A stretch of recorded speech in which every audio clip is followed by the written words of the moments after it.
Laila Edwards, it is a privilege to chat with you today. And I know you're coming to San Jose. Can't wait to hear your thoughts on that. But did you know that when you introduced the Sharks draft picks in the first round, there was a watch party at SAP Center.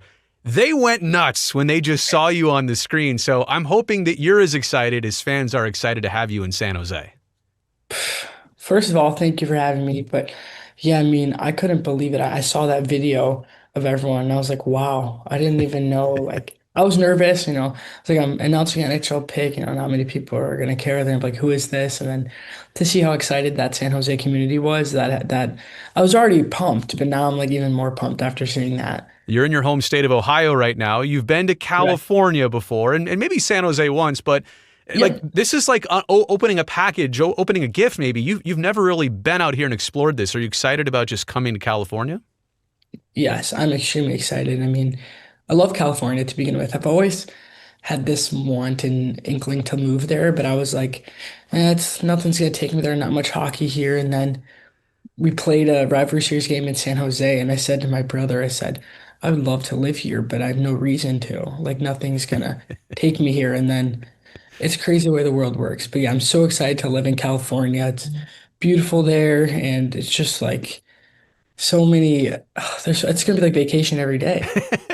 You bring your flip flops. That's my one recommendation. Yeah, yeah, Being part of the PWHL and just at the perfect time. The league's only a couple years old, but it's going and yeah, growing in all the right directions. And I'm wondering your thoughts on just the timing of your life and your career, and now to have a league that feels like it's yeah. here for the long haul. I mean, I think for myself, the timing couldn't be any better. Yeah. I think the league has had some incredible pioneers and has made great progress, but I think it's also a great time to even push that progress more. I mean, I'm so grateful to be a part of this league. It's at a great spot and it's continuing to grow. So I love the timing and the league's very established. So it's not like I'm coming into something very brand new and it's getting more eyes. And I think it's just a great time to be a part of the PWHL. So your team is trying to put together a roster that's going to win some games and get people excited, but it's also interesting because your team doesn't have a name yet. Now, I don't think you and your teammates necessarily you're going to play for pride and trying to win, Of but I'm course. curious, like when the organization goes from PWHL San Jose to whatever it's called, will giving it a name and an identity also make it feel more real, even from your perspective? Oh yes, totally. I mean, I mean, I get it. They have to. Yeah, I wouldn't necessarily say I get it, but sure, they have to start with just PWHL San Jose. But I right. think the moment we have a logo, a team name, and all that stuff, it's gonna make it, like you said, feel more real and more, personable, and like, be able to connect with people. Like, yeah, you play for not just San Jose, but the San Jose fill in the Whatever's. blank. Yeah. Yeah. So I think it definitely make it feel more real. But yeah, I'm excited regardless. Well, you've got a gold medal to your name, several, but one Olympic gold medal now to your name, and I'll talk more about that in a second. But when you get there, when all the players arrive, and there's a dressing room and some practices from the team side and the player side, what's going to be really important about starting a new team and starting a new team culture from your player side of it? How do you see that coming together? Yeah, great question. I think, brand new team, brand new franchise. I think everyone brings something to the table. And for me, I was just, I spoke a little bit with a few general managers beforehand, and this still applies to San Jose. It's like, I think the gold medal and everything, it's incredible, but I think we're all starting fresh. Yeah. And still, I still have to make the team. Obviously we haven't had our training camp yet, but I think also having that confidence, bringing that veteran presence even as a rookie, but also knowing my place, of course, and not Yeah, of overstepping. course. But yeah, I think we're just gonna have, I already love everyone off the ice, and I think we're gonna work really well on the ice. But yeah, just figuring out our team identity. It's not gonna be easy, but I think it'll be fun. Well, you've obviously been a trailblazer in hockey before, and now your entire team is getting to blaze a brand new Yeah, trail together as an expansion franchise. Going yeah, back super to cool. back to Italy in February, obviously, congrats as many times as you've heard Thank it you. on winning the gold medal in Team USA. But Thank not you. not just as like as going there to get gold. The experience. How did you grow Oh as a yes. person and rubbing shoulders with other players and the highest Yeah. level of players? What did it do for you? Yeah, I love that question. I think I grew as a person way more than I thought I was going to. It's like you dream of going to the Olympics. I was super excited, of course. Then I get there and it's like, whoa, this is way more than what I imagined. pace is faster, But outside of the hockey, I had to learn how to balance things and how to, you're at the Olympics and you got to take things serious. It's the Right. real deal, but still find that balance of, being chill and maybe doing something other than hockey, but not feeling guilty about taking a day trip to Lake Right. Como or things like that. You got to take care of your body. So I think I learned a lot about myself and what it takes to, tune in and lock in when I need to, but also backtrack. I mean, I was still in school, so I was doing homework during the Olympics, which it wasn't easy, but I Right. learned that I can do hard things. Is this confirmation that you're a grinder? Right? You work hard at things, huh? Yeah, yeah, I do my Yeah. best. I've graduated, and to me, that's all that matters. It's a great point. That's a really great point.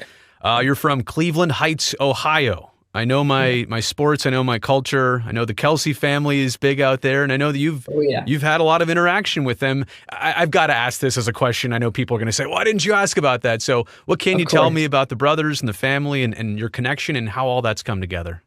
Oh, well, yeah, I mean, I'd love to. I love talking about them, so I'm glad you asked. I mean, it started, many people don't know this. I don't think I've ever told this story, but years ago, I was trying to go overseas for like a little hockey tournament in the summer, and we just didn't have the money, so we did a little fundraiser, and my dad, direct messaged Travis on Twitter like, hey, come, like, donate to my daughter's fund, blah, blah, blah. And he donated $100. I was like, wow, I didn't even, first of all, why is he checking my dad's DM? That was really funny. That was really funny to me. Yeah, then fast forward where I make the USA team and they shout me out on their podcast. And I Yeah, thought that was really cool. So I just messaged them knowing they would never see it. And Travis got back to me. We had a good conversation. He was asking about my past, blah, blah. We were wishing each other luck, rooting for each other. And all that good stuff. And then we started GoFundMe and Travis donates. And that was just to donate a good portion that helped my family, everyone get over there without like the financial worries. And having my family there meant the world. They're the reason I got there. that's So, awesome. and then I got to meet Jason at the Olympics. And I mean, that they're just the most humble, most kind-hearted guys who everyone knows them as great athletes. And if you watch their podcast, you probably know they're good people, but I really got to learn that they're like just legit great people who aren't in it for the fame, the money. They're just humble and down to earth. And I thought, wow, these are really cool guys. I'm lucky to even like know. Yeah. So I thought I could talk about them for hours. So yeah, I'm a big fan of them, but they do know that I'm the best athlete to come out of Cleveland I Heights. was going to say, I don't think they have any gold medals on their shelves, right? I'm Like just kidding. that. We can play it like Totally that. kidding. No, Totally but in kidding. all seriousness, it goes to show how small of a world the sports community is, and how like No kidding. you're Yeah. doing your thing in your lane, and they're doing their thing in their lane, but you Yeah. recognize each other, which is really Yes. cool. Hey, Yeah. 100%. going back to the Bay Area thing, do you? And I guess this is more of a statement for me than a question, but do you know like how crazy women's sports have grown out here? You've got the Golden State Valkyries, obviously playing Yes. where the Warriors do, and they lead the league in attendance and Oh my revenue God. and valuation. Revenue. Yeah. Bay FC has gone quite well Yes. in their first couple years of existence, not only being a good team but Yeah. also doing well from a fan base. I just can't wait to see. Like I think the sky's the limit for PWHL San Jose, and you get to play your No. games at the tank.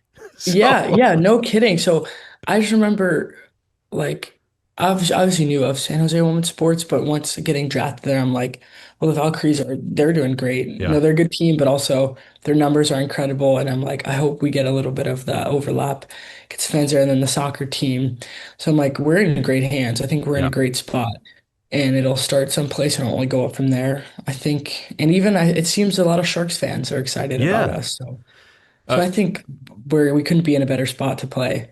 Speaking of the Sharks, do you know any of the players? I mean, you're going to cross paths with them at some point, I'm sure. Do Yes. you watch the Sharks? Know the Sharks? Know anything about Oh, them? of course. I mean, before getting drafted to San Jose, I watched the Sharks a lot. I love how they're a young and dedicated team. But yeah, I know Will Smith a little bit. Yeah. We've crossed paths, skated together, and yeah, I think that's the only one I really know personally. And I drafted, you are There you Thenberg. go. Me Right. saying I drafted him. I meant to say I announced it. But no, I picked him. I told the GMs to draft him and Keaton Fairhoff. So, You but you and Mike yeah, Greer were very aligned. You were going to make the same pick no yeah, matter what. No, if you know Smitty, you're in good hands. Like I love, you'll yeah, know everybody else quite quickly. yeah. He's The, such a good guy. he is. He really is. The last Yeah, thing I wanted to ask you about is being in a market where there's like obviously there's also the San Jose Barracuda, the AHL team, yeah, but a trio now of hockey teams. And I just wonder, and the Sharks are going to have, by the way, I want to promote this, a crossover game with the PWHL on October 10th. I know a lot yes. I'm of, dropping the puck at it. yeah, and a lot of your teammates will be part of it. Yeah. What do you hope happens as the crossover from people who have been Sharks fans for a long time and now they've got a brand new team? How would you hope the best case scenario goes in that crossover? Yes, I think best case scenario is they're San Jose hockey fans instead of San Jose Sharks, Barracuda, and PWHL. I think they both have great fan bases, but I think it'd be really cool just to be kind of one big, sounds cliche, but family. And I think we're all, gonna be great teams. And obviously, I pay a little more attention to the Sharks and the Barracuda, but I know the Sharks are gonna have a great year next year. They've got a good roster. So I think that excitement helps too, and people in San Jose is getting more into hockey. And like I mentioned with the women's sports, just Yeah. that overlap. So I'm hoping, yeah, San Jose hockey fans. I was excited the moment they picked you. I'm even more Thank you. stoked now, and I can't wait until you're out here. I can't wait to meet you in person. I'll Me be out there too. and really looking forward to it, Layla. Thank you very Yeah, I'm much for your so time. excited. Yeah, so will I meet you October 10th? Probably before your guys' training camp will be before that, right? No, it's not till November. We're so Oh, late. so you're coming out first. That's Yes. right. And then later. You're right. Yeah. I always forget your guys' season doesn't start until what, December, right? Yes, yes. Yes. Come on, Brodie. No, No, I'm just kidding. I'm just I kidding. got to get some more laps in me on it. No, I'm but just kidding. super excited to have you when you come out here. And Thank I you. can't wait So to meet you and excited. all your teammates. And thank you Yeah. very much for this opportunity. Oh, thank you for doing this. I appreciate it.